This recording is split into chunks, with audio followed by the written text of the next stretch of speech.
பல்வேறு ஆளுமைகளை நாம் சந்தித்து நேர்காணல் எடுக்க மாட்டோம்.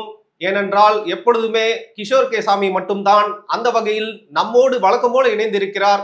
திமுகவை குறித்து வன்மத்தை கக்க வாருங்கள், அவரை வரவேற்போம். வணக்கம் திரு கிஷோர். வணக்கம் மகேஷ். எதுக்கு இந்த வணக்கம் ராகலாம்? நீங்க சொல்லும் பொழுது பல்வேறு துறைகள் அகச்சிருந்த ஆளுமைகள் நீங்க பேசும்போது நாங்கள் வந்து வணக்கம் மகேஷ் அப்படின்னு சொல்றதுனா கரெக்டா இருக்கும். இல்ல எல்லாருமே வந்து மிஸ் பண்றாங்களா அவங்க காம்போவை? சரி, அட்லீஸ்ட் அந்த ஒரு சின்ன இன்ட்ரோவாது சந்திக்கலான் இருக்கேன். அடுத்த வாரம் போய் அவரோட பார்க்கலான் இருக்கேன்.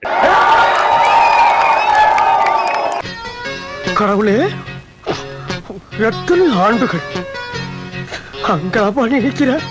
அன்னைக்கு ஒரு காணொலியில பார்த்தேன், நீங்க மரியாதை எல்லாம் பேசியிருக்கீங்க. மேடையில வந்து ஸ்டாலின் அவர்கள் அமர்ந்திருக்காரு, ஒரு ரோபோ டாக் வருது, அதை வந்து அவர் தொடராரு. அது எப்படி இருந்துச்சு தெரியுமா? எனக்கு இந்த கடவுள் வந்து தொடுவார் ஆடமோட கையை, அது மாதிரி வந்து டெக்னாலஜியும் அரசியலும் வந்து தொடுற மாதிரி இருந்துச்சு. அதை போயிட்டு வந்து அடுத்தது என்ன விரல விட்டு ஆட்டு வர ஏங்க நீங்க ஏதோ சொன்னீங்க, ஆனா என் காதுல அது ராங்கா விழுந்தது. ரோபோ டாக்ங்க அதுதாங்க. அது போய் சொல்லுங்க ஸ்டாலின்ட்ட. ஸ்டாலின்ங்கிற தத்தியிடம் போய் சொல்லுங்கள், அது ஒரு ரோபோ. நீ எப்படி ஒரு பொம்மையோ அதுவும் ஒரு பொம்மை. டம்மியா? அப்ப பாமு மாதிரி இது டம்மியா? பாமும் டம்மியா? நானும் டம்மி, அவனும் டம்மி, டம்மிக்கு டம்மி. இந்த பொம்மை நாயை வந்து ஸ்டாலின் தட்டி கொடுத்து கொண்டிருக்கிறார். அவரது மகன் வந்து உண்மை நாயை கட்டி கொடுத்து டெய்லி ஒரு போட்டோவை போட்டு கொண்டிருக்கிறார். இவ்வளவுதான். எவன் எங்க செத்தா நமக்கு என்ன? நான் மட்டுமல்ல, நீங்கள் ஒவ்வொருவரும் ஐ டோன்ட் கேர் என்று சொல்லி நகர வேண்டும். நீ நல்லா இருக்க மாட்டடா, நல்லாவே இருக்க மாட்டடா, நாசமா போனவன். நேற்று கூட பார்த்தீங்கன்னாக்கா 2 தூய்மை பணியாளர்கள் அவங்க பார்த்தீங்கன்னாக்கா அந்த ட்ரைனேஜ் அதில் 2 பேர் இறந்து போகிறாங்க. அது குறித்து எந்த கரிசனமும் கிடையாது. ரோபோ சங்கர் வீட்டுக்கு உடனே போக முடிந்த உதவாநிதியால் ஏன் இந்த 2 தூய்மை பணியாளர்கள் வீட்டுக்கு உடனே போக முடியல? பிச்சை எடுக்கிறலாடா பெருமை மயிர் வேண்டி கிடக்கு. பெருமை மயிர் வாடாங்க. இவங்க 2 பேரையும் பணி செய்யும் போது இறந்து போயிருக்காங்க. எப்படி இராணுவத்தில் அங்கே எல்லையில் நின்று இறந்து போனால் அதை வீர மரணம் என்று பார்க்கிறோமோ அது போன்ற ஒரு மரணம் தான் அது. எல்லையில செத்து போற போர் வீரனுக்கு ராஜ மரியாதை கொடுக்குற இந்த சமுதாயம், அதே சமுதாயம் போடுற மலை குழிக்குள்ள சுத்தம் பண்ண இறங்கி செத்து போறவங்களை கண்டுக்கிறதே இல்லை. 2 பேருமே ஒண்ணுதானே.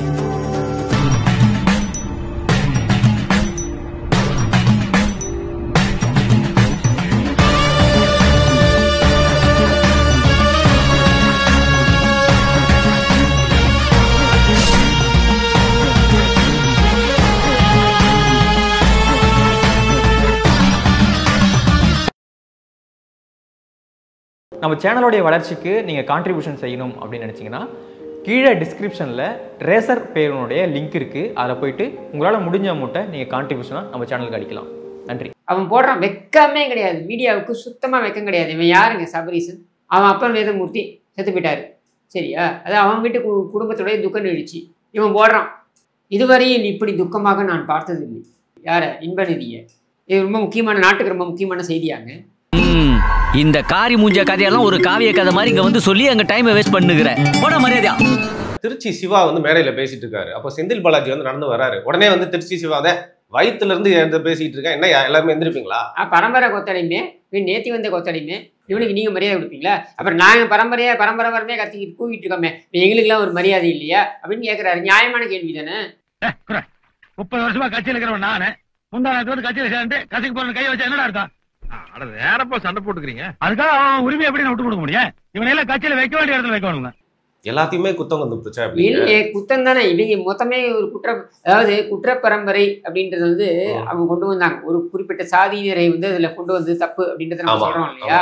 ஆனால் இவர்களை, திமுகவினரை பரம்பரையாக கொள்ளையடிக்கக்கூடிய திருட்டை ஒரு குலத்தொழிலாகவே மாற்றிவிட்ட இந்த கும்பலை குற்ற பரம்பரை என்று சொல்வதில் நமக்கு எந்த வித தயக்கமும் கிடையாது. ஓ ஃபேமிலியை பத்தி எனக்கு தெரியாதா? கொஞ்ச காலத்துக்கு முன்னாடி உங்க அப்பா மேட்டுப்பாளையம் பஸ் ஸ்டாண்ட்ல பிக் பாக்கெட், உங்க அம்மா காஞ்சிபுரம் மார்க்கெட்ல பிளேடு போட்டாங்க. இந்த மாதிரி ராயல் ஃபேமிலி மாதிரி பேசுறீங்க. தாத்தா, அப்பன், மகன், பேரன். ஏன்னா பிஜேபியை உங்களுக்கு பிடிக்காம இருக்கலாம், சரியா? அதாவது நாட்டின் மிகப்பெரிய மாநிலம் அப்படின்னா உத்தரப்பிரதேசம். முதலமைச்சராக இருக்கக்கூடிய யோகி ஆதித்யநாத்தோடைய சகோதரி அவங்க ஒரு சாதாரண டீ கடை வச்சு நடத்திக்கிட்டு இருக்காங்க.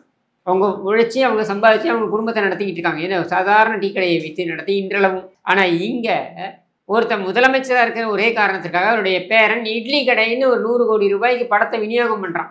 அவனுக்கு அவன் குஞ்சு மணி பிடிச்சா ஒழுங்கா ஒண்ணு கடிக்க தெரியாதியா? இன்கம் டாக்ஸை பணத்தை கட்டிவிட்டு உங்களுடைய தலைவரை பேச சொல்லுங்கள் அப்படின்னு சொல்லி திமுக காரங்களாம் சொல்றதை பார்க்கும்போது இன்பநிதி அவர்களுக்கு 100 கோடி ரூபாய்க்கான பட்ஜெட் பணம் எப்படி வந்துச்சுன்னு கேட்கறதுக்கு யாருக்கும் சரியான ஒரு தைரியம் கிடையாது. ஆனா நாம ப்ரீகேஜில இருந்து பிஜிஜி வரைக்கும் நல்ல பசங்களா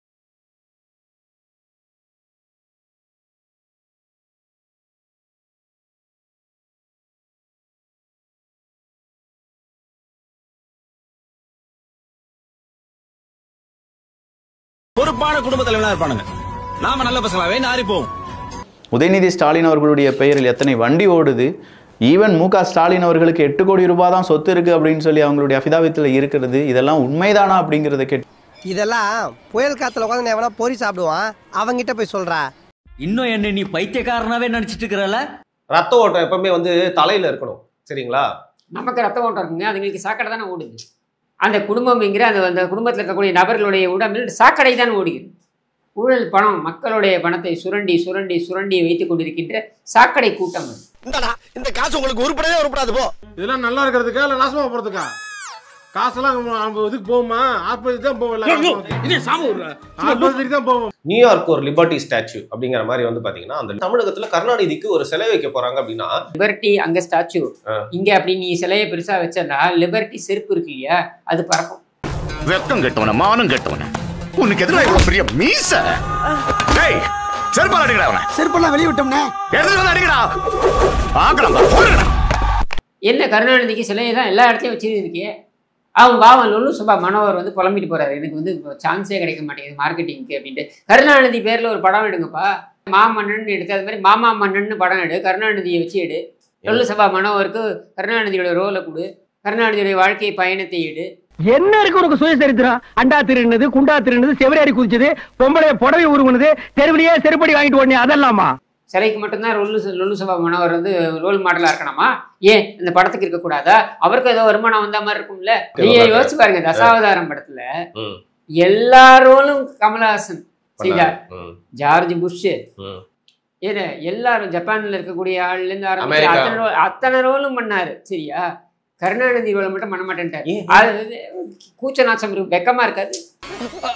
ஐயா நான் தூக்கு போட்டு செத்தாலும் சாவனே தவிர இந்த மாதிரி ஒரு துரோகத்தை நான் பண்ணவே மாட்டேன். என்ன பொறுத்த வரைக்கும் கருணாநிதி அவரோட வாழ்க்கை வரலாற்றை படமா எடுத்தா நடிக்கிறதுக்கு தகுதியான ஒரே ஒரு நடிகர் யாருன்னா லொல்லு சபா மனோகர்.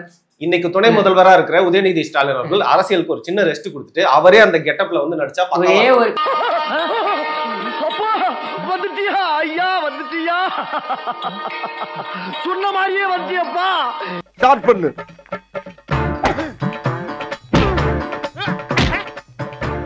இங்கிட்டு வா. அப்படியா அப்படியா. படைக்கலடி படைக்கல, மண்டையில மட்டும் அடிச்சிடாத, குலக்கேசல் உள்ள போயிருவேன்.